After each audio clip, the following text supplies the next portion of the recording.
Je pense à ton amour et à tout ce que tu as fait pour moi. Je t'ai perdu comme une épée dans le sable. Tu m'as cherché et tu m'as sauvé. Oh Seigneur, je te dis merci pour tant d'amour manifesté pour moi. Que puis-je te donner, oh mon âme? Salut, bien-aimés dans le Seigneur. Nous vous bénissons tous au nom de notre Seigneur Jésus-Christ. Notre thème, la mère de la foi. Nous voyons ce soir le troisième sujet. Le titre du troisième sujet que nous allons voir ce soir, le dessein de Dieu. Nous vous supplions d'être attentifs pour suivre ce message sur le dessein de Dieu jusqu'à sa fin. Et nous vous rappelons aussi, bien aimés, de daigner vous abonner à notre chaîne Prisonnier de Christ d'Urban et de bien vouloir partager nos messages avec les autres. Nous allons d'abord prier. Seigneur Dieu Tout-Puissant, toi qui es le commencement et la fin, nous nous recommandons entre tes mains, Père, afin que tu sois avec nous, au nom de Jésus-Christ. Amen. Nous allons lire Jean chapitre 2, verset 1 à 12.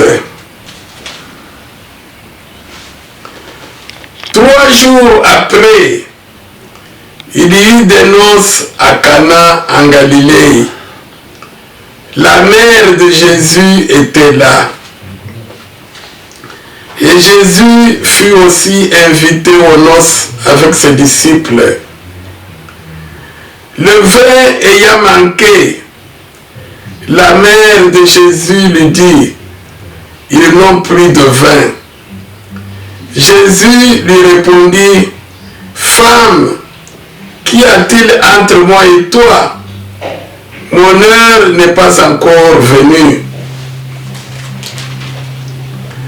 Sa mère dit au serviteur, « Faites ce qu'il vous dira. » Or, il y avait là 6 vases de pierre destinés aux purifications des Juifs et contenant chacun 2 ou 3 mesures. Jésus leur dit, remplissez tous ces vases, et ils les remplirent jusqu'au bord. Puisez maintenant, leur dit-il, et portez-en à l'ordonnateur du repas. Et ils emportèrent.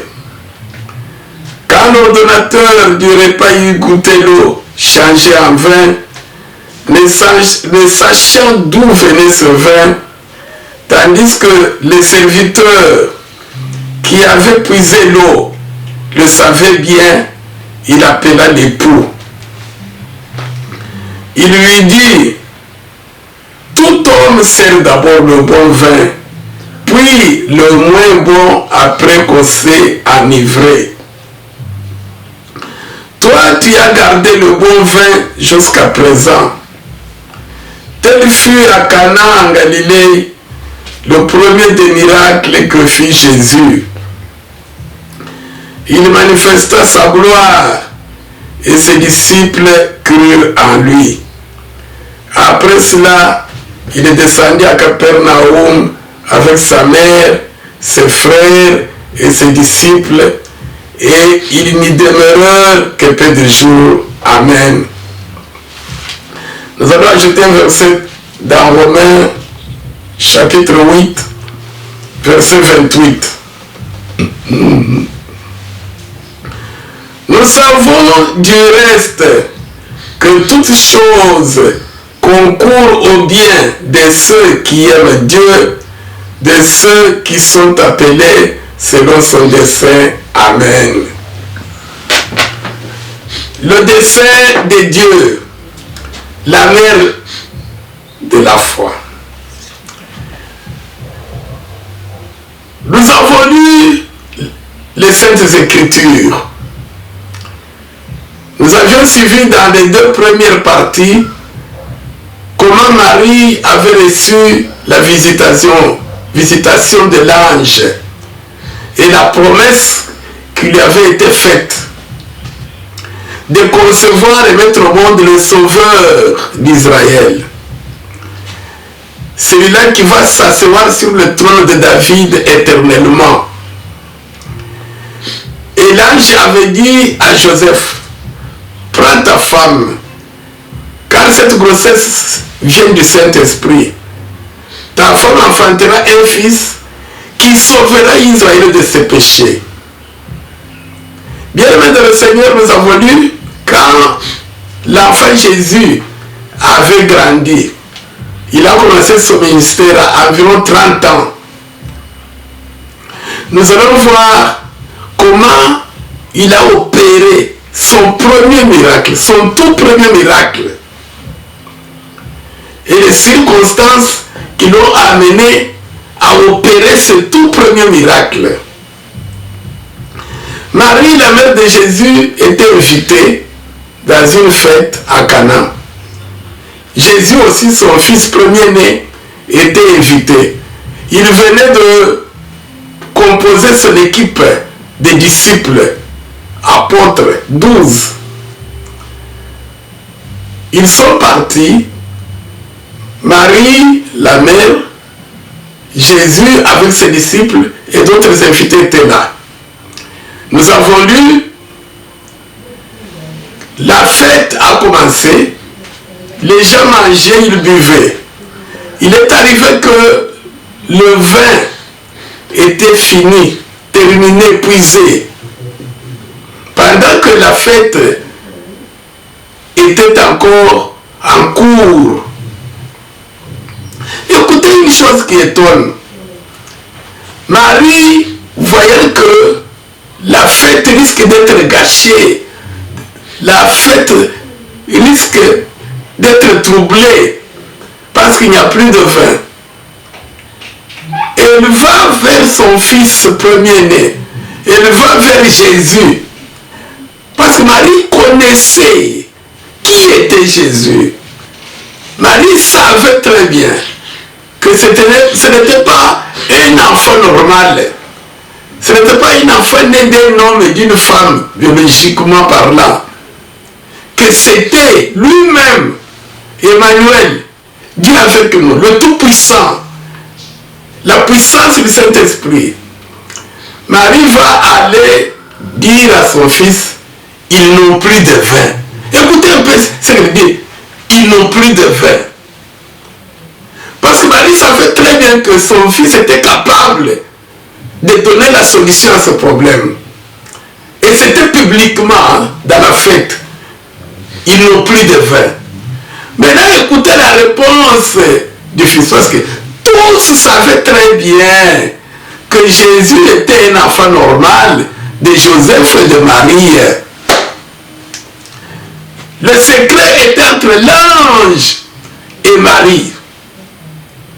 Vous vous rappelez que même Joseph, son époux, alors fiancé, avait décidé de rompre parce qu'il ne pouvait pas accepter, il ne pouvait pas croire à ce que Marie pouvait lui raconter, ces songes là-bas, cette vision là-bas, cette visitation. Ça n'a jamais eu lieu et ça n'aura jamais eu lieu. Il a fallu que l'ange vienne parler à Joseph pour qu'il accepte de prendre sa femme. Marie dit à Jésus, ils n'ont plus de vin. Maintenant, elle attend la réponse de Jésus. Et tout le monde était là, tout le monde suivait. Écoutez la réponse publique du fils premier-né de Marie, publiquement. Femme, qu'y a-t-il entre toi et moi? disent mind your business. Occupe-toi de ce qui te concerne. Qu'y a-t-il entre toi et moi? Mon heure, mon temps de commencer à faire le miracle n'est pas encore venu. Je sais que toi tu connais le secret, que je suis le Dieu vivant, qu'à moi rien n'est impossible. Mais qu'y a-t-il entre toi et moi? Mon temps n'est pas encore venu. Maintenant, ce qui nous intéresse, le sujet de ce soir, la réaction de Marie. Alléluia, la mère de la foi. C'était public, quelle humiliation, quelle infamie. Et puis la réponse signifie que ce n'était pas le moment pour Dieu de faire le miracle et que ce n'était pas l'affaire de Marie. Marie, elle, écoutez sa réaction. Et elle va voir les organisateurs de la fête. Elle va voir les serviteurs, ceux qui servaient. Elle dit, ne suivez, les Anglais disent, don't worry, ne vous en faites pas, ne suivez pas ce qu'il me dit là-bas. Faites tout ce qu'il vous dira. Vous, faites tout ce qu'il vous dira. Je le connais, je sais qui il est. Faites ce qu'il vous dira. Obéissez à toutes ces paroles. Comme moi j'obéis. Vous avez entendu ce qu'il a dit, je n'ai pas répondu. Faites ce qu'il vous dira. Alléluia. Vous connaissez la suite. Maintenant, il y avait le calme. Les organisateurs de la fête et les serviteurs regardaient maintenant Jésus parce que Marie leur avait dit, faites ce qu'il vous dira. Exécutez tous ces commandements. Obéissez à toutes ces paroles. Ne regardez pas tout ce qui vient de se passer. Et Marie va s'asseoir. Maintenant, écoutez le Seigneur des Seigneurs. Il se tourne vers les serviteurs qui l'attendaient, qui s'attendaient à ce qu'il parle. Il leur a dit, remplissez dans les vases. Ils sont allés, ils ont rempli les vases qui étaient vides là, parce que le vin était terminé. Ils ont rempli. Ils sont revenus vers le Seigneur. Seigneur, nous avons rempli les vases. Ok. Servez. Allez. Commencez à servir les customers, les clients, les invités. Parce que Marie leur avait dit, faites tout ce qu'il vous dit. Ne posez pas de questions. Faites tout. Vous obéissez seulement. Ce qu'il dit, vous mettez en pratique. Ils sont partis. Ils puisent de l'eau pour eux. C'est de l'eau. Parce qu'ils ont mis de l'eau là-dedans. Ils puisent. Quand ils vont servir les clients, les invités, quand ils goûtent Aïbo, comme les Zoulous disent. Comment ça? Le vin, le meilleur que le premier. Et puis, il y a eu même les invités, l'organisateur de la fête, ils ont appelé l'époux. Qu'est-ce qui se passe? Vous avez pris le meilleur, vous l'avez gardé, vous avez d'abord donné le mauvais avant. Bien-aimé dans le Seigneur, l'époux, eux, ils connaissaient le secret. Que Marie qu'ils avaient invité, c'était son fils qui avait opéré le miracle. La Bible dit, nous avons lu, voici le premier miracle que Jésus avait opéré, et ses disciples crurent en lui. Les 12, les Matthieu, les Philippe, Barthélemy, etc., en suivant Jésus qui venait de les appeler, ils avaient encore des doutes, nous allons voir. Nous avons cru, mais la mère de la femme Marie, alléluia, Marie savait qui était Jésus. Quand ils ont vu ce miracle, ils crurent, là, nous avons lu. Je lis encore, le dernier, l'avant-dernier. Verset 11. Tel fut à Cana en Galilée le premier des miracles que fit Jésus.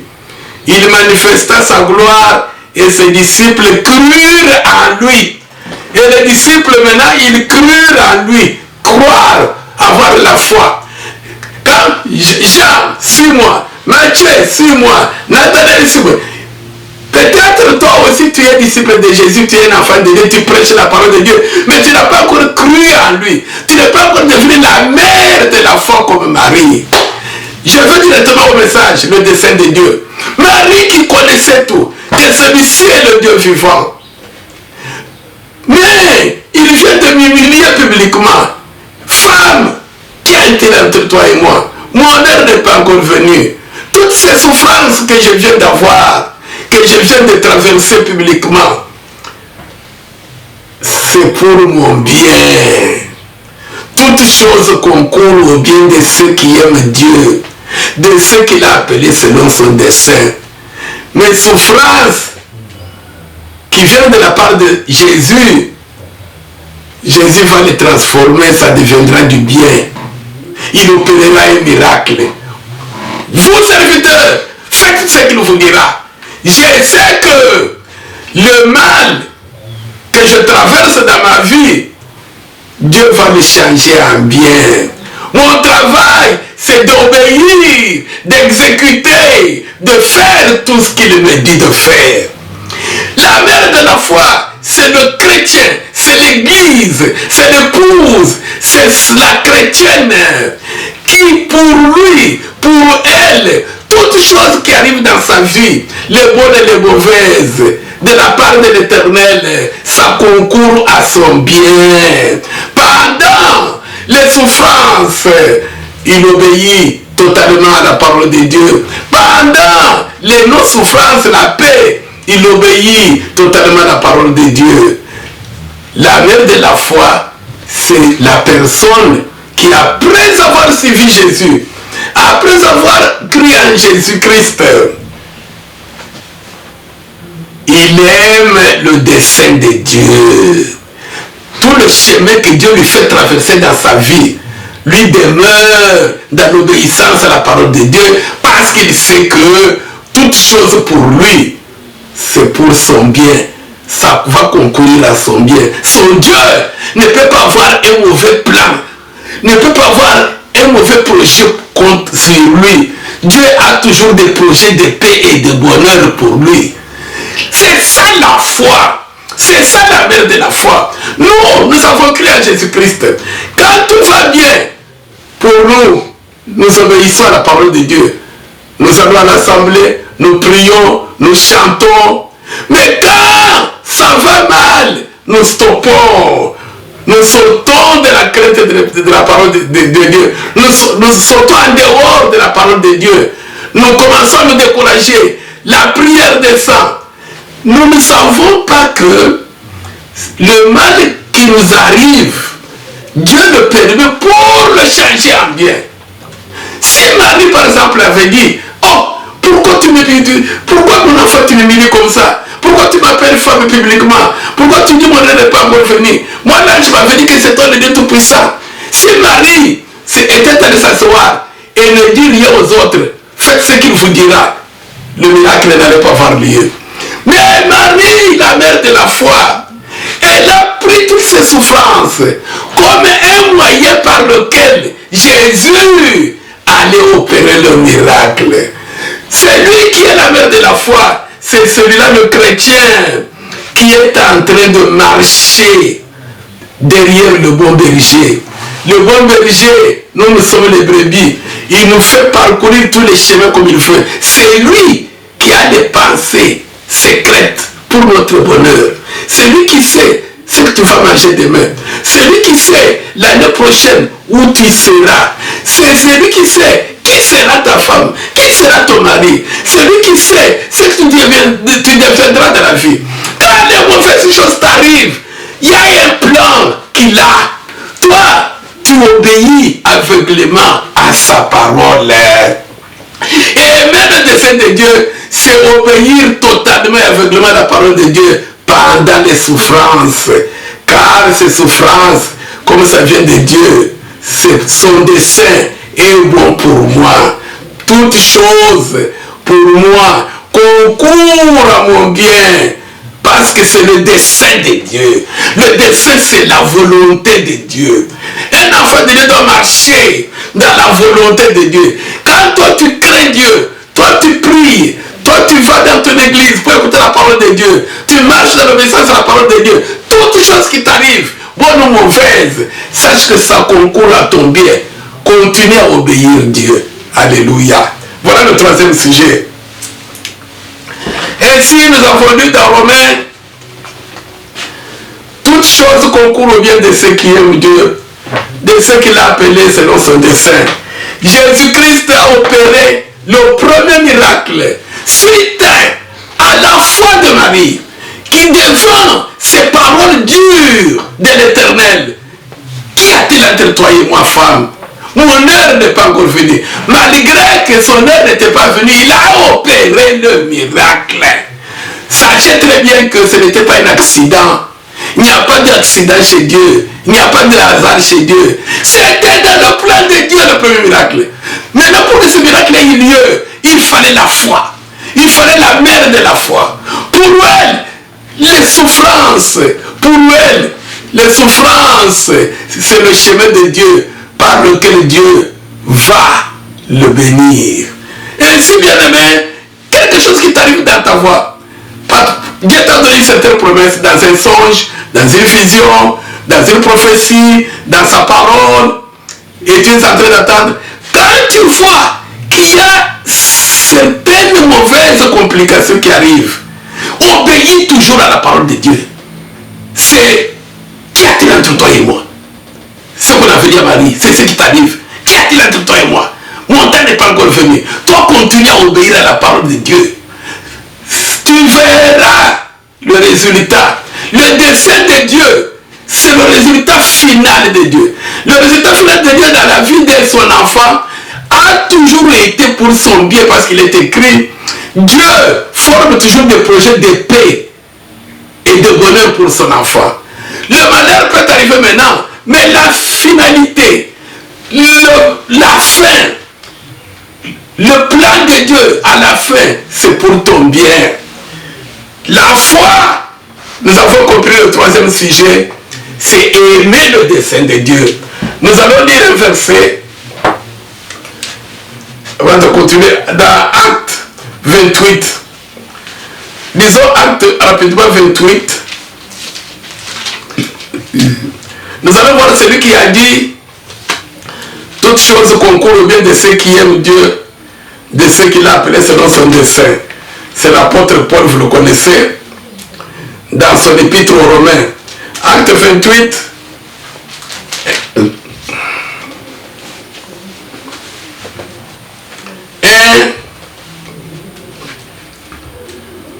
Et à 7. Bon, je vais lire tout rapidement. Après nous être sauvés, nous reconnûmes que l'île s'appelait Malte. Les barbares nous témoignèrent une bienveillance peu commune. Ils nous recueillirent tous auprès d'un grand feu qu'ils avaient allumé parce que la pluie tombait et qu'il faisait grand froid. Paul ayant ramassé un tas de broussailles et l'ayant mis au feu, une vipère en sortit par l'effet de la chaleur et s'attacha à sa main. Quand les barbares virent l'animal suspendu à sa main, ils se dirent les uns aux autres, assurément, cet homme était meurtrier. Puisque la justice n'a pas voulu le laisser vivre, après qu'il a été sauvé de la mer. Mais Paul secoua l'animal dans le feu et ne ressentit aucun mal. Ces gens s'attendaient à voir Paul enfler ou tomber subitement, tomber mort. Mais après avoir longtemps attendu, voyant qu'il ne lui arrivait aucun mal, ils changèrent d'avis et dirent que Paul était un dieu. Il y avait dans les environs des terres appartenant au principal personnage de l'île nommé Publius qui nous reçut et nous logea pendant 3 jours de la manière la plus amicale. Bien aimé, nous connaissons l'histoire de Paul. Dans sa prière, il demandait toujours à Dieu qu'il arrive à Rome, qu'il voyage un jour vers Rome, qu'il aille aussi servir Dieu à Rome. Mais plusieurs fois, des souffrances s'entraînaient. Ça ne marchait pas. Il n'arrivait pas à voyager et aller voir Rome. Mais un jour, on l'a arrêté. Et Paul, pendant la nuit, Dieu lui a dit, ne crains pas, Paul, ne te décourage pas, car il faut que tu voies Rome. Il faut que tu voies César. Mais en prison, pendant 2 ans, à Jérusalem, à Césarée, plusieurs fois. maintenant, il a été arrêté pour n'avoir rien fait. Il fallait qu'on le tue. Et pour être tué, il faut que César tranche. Maintenant, on la voit à Rome comme prisonnier, comme meurtrier. Voilà comment Dieu organise le voyage de la promesse là qu'il avait faite à Paul de voir Rome. Dieu lui avait dit, ok, tu verras Rome, tu vas demander. Écoutez, maintenant on l'arrête comme meurtrier pour aller le tuer là-bas, le juger là-bas, le tuer. Pendant le voyage, vous connaissez, il y a le naufrage du bateau, il y a la mer, le péril dans la mer Méditerranée. Comme les gens meurent aujourd'hui, ça n'a pas commencé aujourd'hui, c'est depuis longtemps. Maintenant, Paul, à cause de Paul, Dieu a dit, je vais sauver tout le monde à cause de toi. Quand ils ont été sauvés du naufrage, nous avons lu Daniel appelé, je crois, Malte, si je n'ai pas oublié, il faisait très froid, les barbares, les gens qui habitent là-bas les ont reçus autour du feu. Chacun pouvait ramasser les bois, la brousse, la grasse, mettre au feu, se réchauffer. Personne n'a été mordu par le serpent. Personne ne pouvait voir le serpent. Tout le monde ramassait la brousse. Maintenant, quand c'est le tour de Paul seulement, il ramasse la brousse, la vipère était là. Quand il vient jeter la brousse dans le feu, à cause de l'effet de la chaleur, la vipère sort de la brousse et s'attache à la main de Paul. Mort, la morsure, la vipère. Et cette vipère, quand tu es mordu, une minute, tu t'enfles, tu tombes, tu meurs.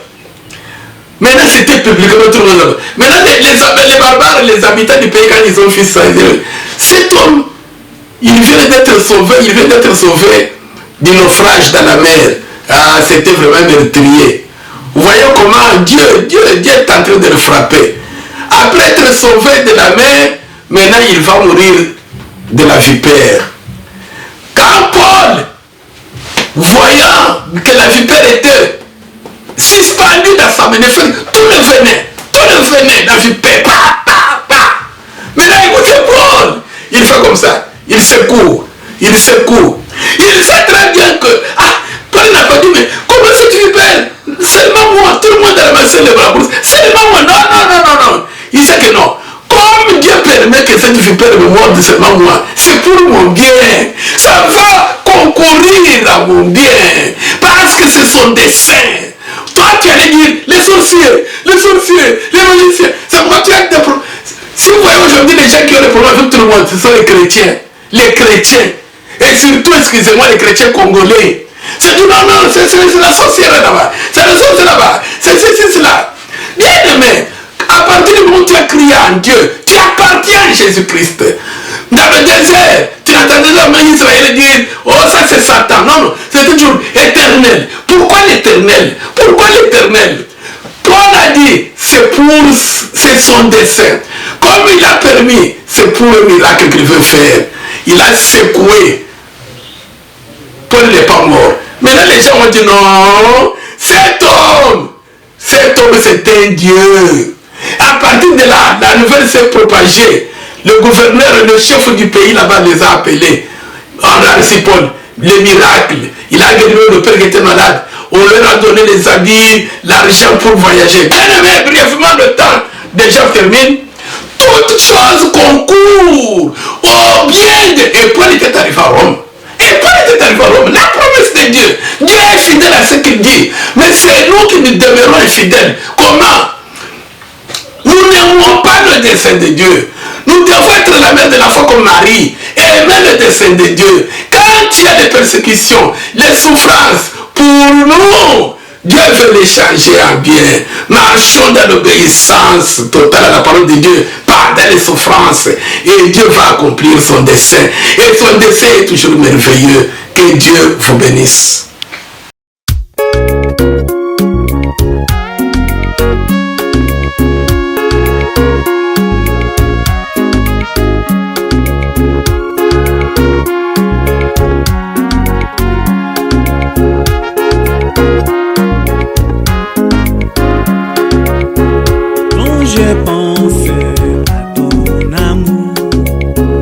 et à tout ce que tu as fait pour moi.